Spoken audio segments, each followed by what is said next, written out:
Hello friends, আসসালামু আলাইকুম। Welcome back to my channel. আমি সুন্দর অনেক বলছি, আশা করি সবাই ভালো আছেন। আমি অনেক ভালো।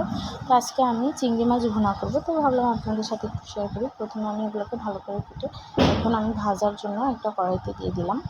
তো ভাজাটা হচ্ছে অপশনাল, ভালো লাগলে ইচ্ছা ভাজতেও পারেন, নাও ভাজতে পারেন। তো এখন আমি ভাজার পর হালকা কালারটা এসে গেলেই আমি নামিয়ে নেব। দিয়ে দেবো একটা কড়াইতে তেল, পেঁয়াজ, কাঁচামরিচ দিয়ে ভালো করে ভেজে দিয়ে দেবো রসুন বাটা, আদা বাটা,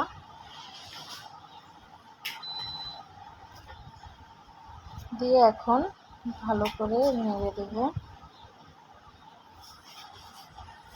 একটু পানি দিয়ে দিলাম হলুদ, মরিচ, স্বাদ মতো লবণ, জিরার গুঁড়ো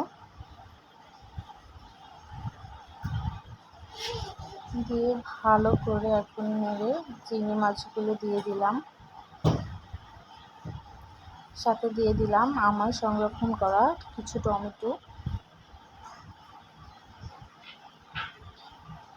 টমেটোটা অপশনাল, তো টমেটোটা দিলে স্বাদটা আরও বাড়ে। তো আমি পানি পরিমাণ মতো দিয়ে এখন আমি কিছুক্ষণের জন্য ঢেকে দিলাম। তো ফ্রেন্ডস, ফাইনালি আমার রান্নাটা কমপ্লিট হয়ে গেছে। ভালো থাকবেন, আল্লাহ হাফেজ, আসসালামু আলাইকুম।